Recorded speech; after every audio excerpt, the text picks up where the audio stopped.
Have you ever noticed that some of the kindest people you've ever met are also some of the most tired people? The ones who always show up, who always smile, who always say yes when you ask for help. But if you look closely enough, if you really pay attention, you can see the exhaustion in their eyes. You can sense that somewhere behind that kindness is something deeper, something heavier, maybe even something darker. We often imagine kindness as this pure, uncomplicated good. We tell children to be kind. We admire kindness in leaders. We measure our own humanity by how much compassion we can extend. But kindness, like everything else in this complicated world, has a shadow. And when you ignore that shadow, when you pretend it doesn't exist, kindness itself can turn into something destructive.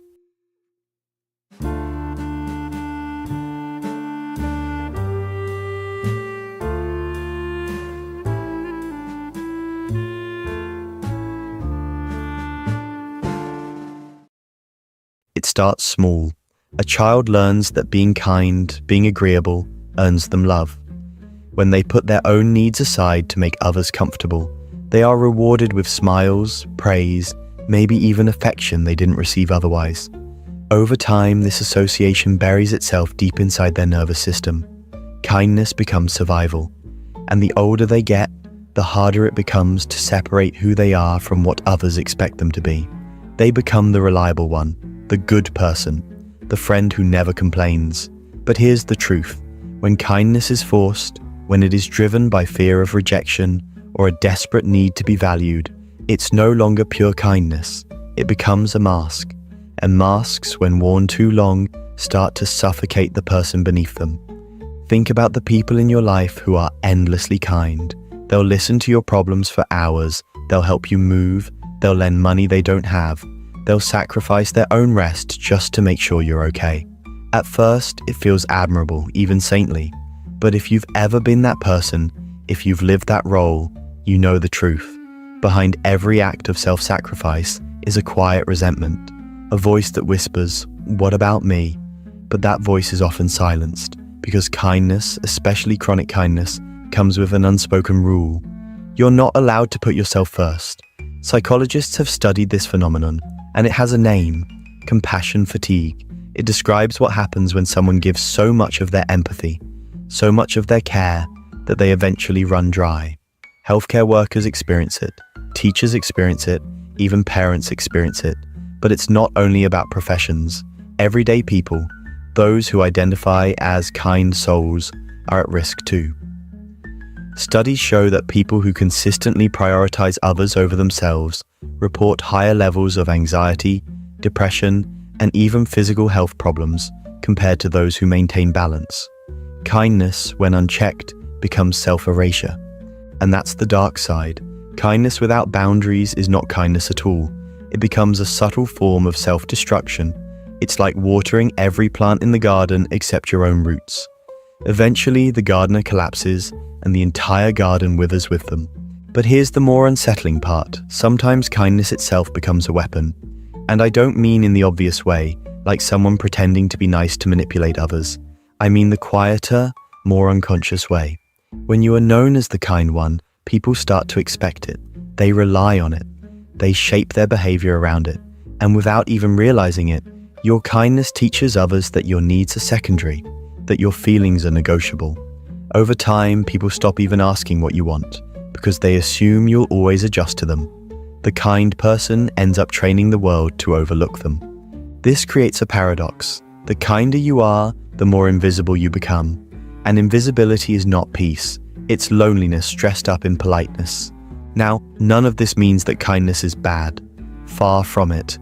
Genuine kindness is one of the most beautiful forces in the world. But there's a difference between kindness that flows from abundance and kindness that bleeds from emptiness. One heals, the other corrodes. One comes from love, the other from fear.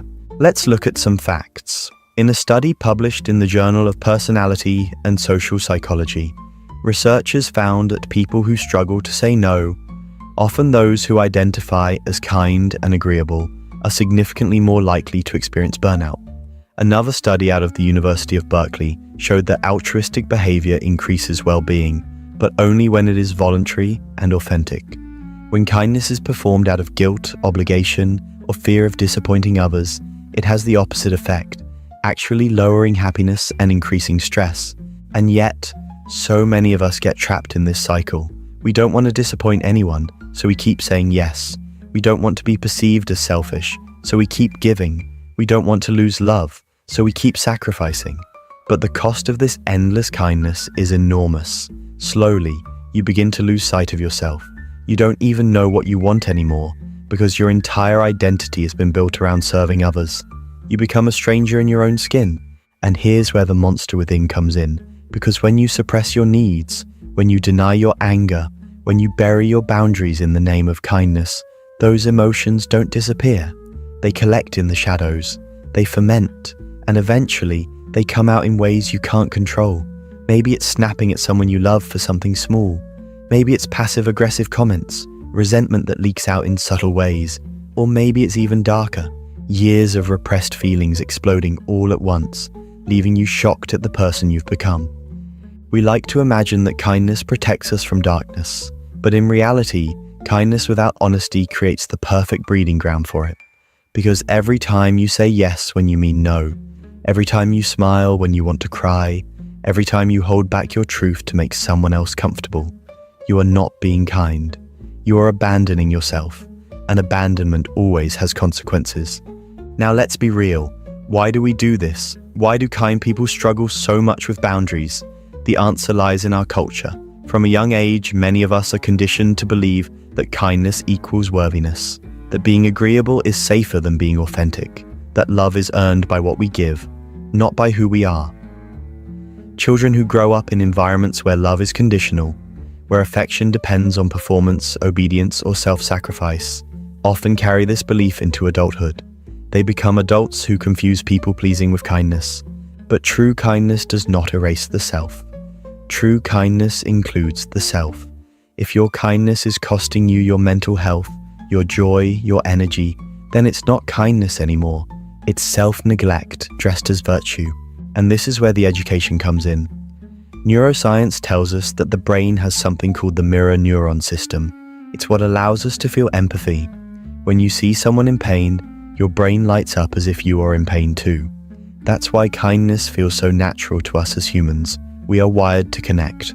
But here's the catch. Mirror neurons don't distinguish between healthy empathy and destructive empathy. If you constantly expose yourself to others' suffering without any boundaries, your brain essentially floods itself with stress signals.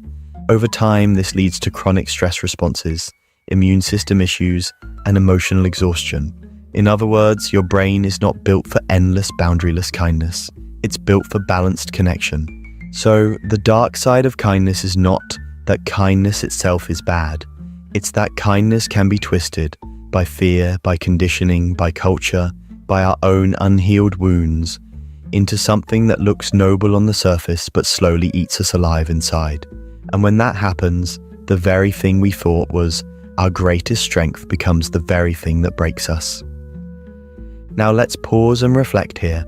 If you've ever felt this, the exhaustion, the resentment, the sense of being invisible even though everyone calls you so kind, you're not alone. You're not broken. You're not defective. What you're experiencing is the natural consequence of a world that doesn't teach us how to balance giving with protecting ourselves.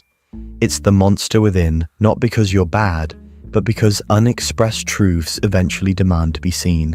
And this brings us to the real question. How do we embrace kindness without letting it destroy us? How do we stay compassionate without turning into martyrs? How do we love others without abandoning ourselves? So, how do we do it? How do we embrace kindness in a way that heals instead of harms? The answer lies in one simple but deeply uncomfortable truth. Kindness must begin with you. Not in a selfish disregard for others kind of way, but in the sense that if your kindness doesn't include yourself, then it isn't truly kindness at all. It's performance. And performance eventually collapses. Think of it like this. If you've ever flown on an airplane, you know the safety instructions. In an emergency, put your oxygen mask on first, before assisting others. At first glance, that advice feels almost wrong, almost unnatural. Why would I not help my child or my loved one first? but the logic is undeniable. If you pass out from lack of oxygen, you can't help anyone. The same principle applies to kindness. If you neglect your own needs, your own rest, your own well-being, your ability to truly care for others eventually suffocates. This is where boundaries enter the picture, and boundaries for many kind people feel terrifying. Boundaries feel like rejection. They feel like selfishness. They feel like shutting people out. But in reality, boundaries are the purest form of honesty. A boundary says, this is what I can give, and this is what I cannot. It says, my love is real, but it cannot exist if I'm empty.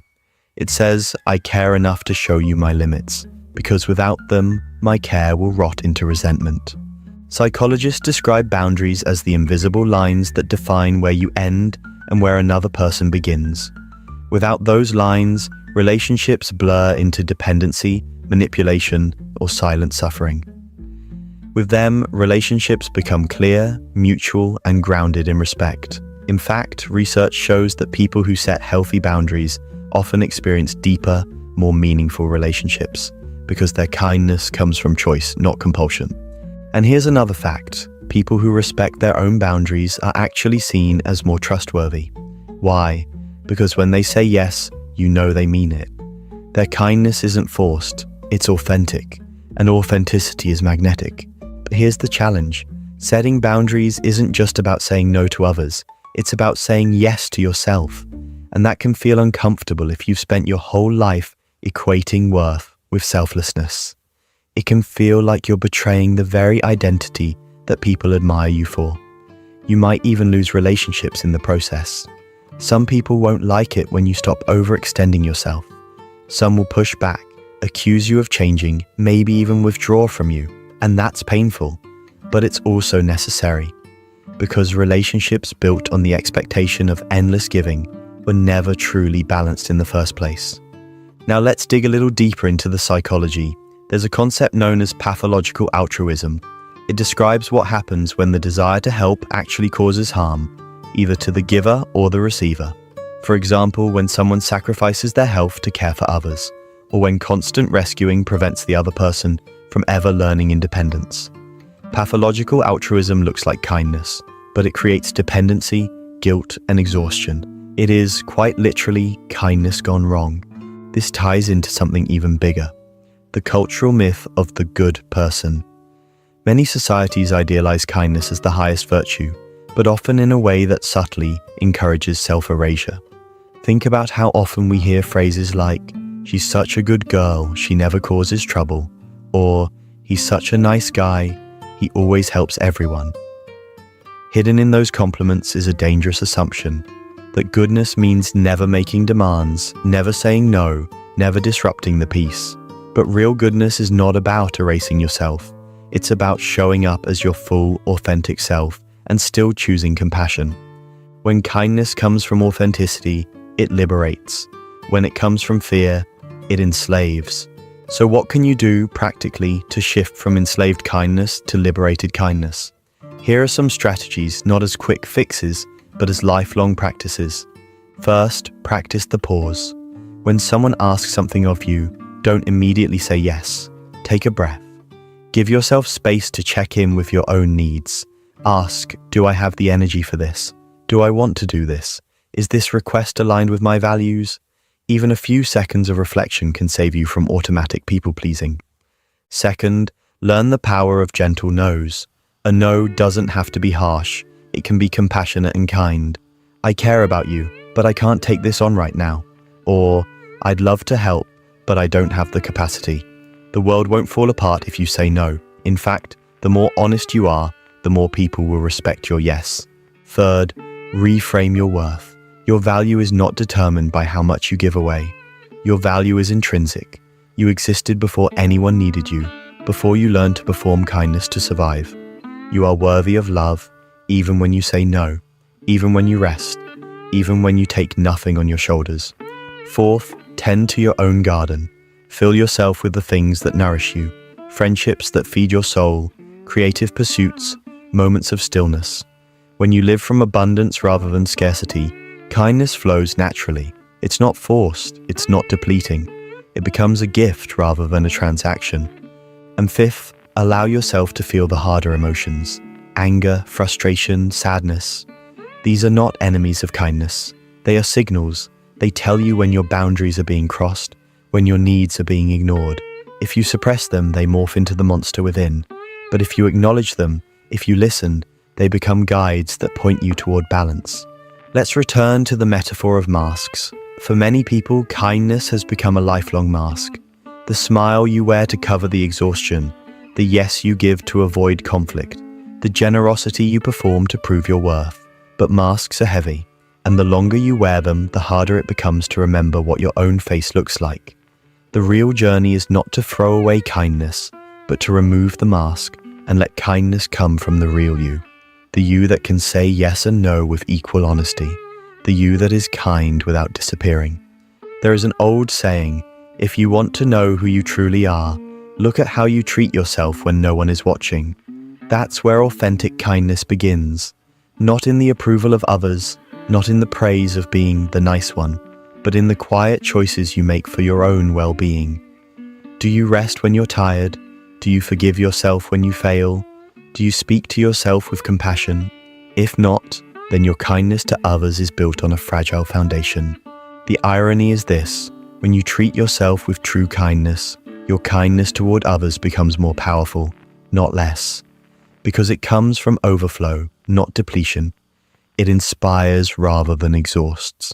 It invites others to rise with you instead of lean on you endlessly. And maybe that's the final lesson here. The dark side of kindness isn't about rejecting kindness. It's about transforming it. From a mask into a mirror, from compulsion into choice, from survival into love. So the next time someone tells you that you're so kind, pause for a moment. Ask yourself, is this kindness coming from fear or from freedom? From exhaustion or from abundance? From the mask or from the real me? The answer to that question will tell you more about yourself than any compliment ever could. Because at the end of the day, the monster within kind people is not their anger, not their limits, not their boundaries. The real monster is self-neglect. And once you face it, once you set down the mask, you'll discover that your kindness doesn't disappear. It only grows stronger, sharper, more radiant. It becomes the kind of kindness that doesn't just keep others alive, but keeps you alive too. And maybe that's the ultimate kindness. To live fully as yourself, without erasing, without performing, without apologizing.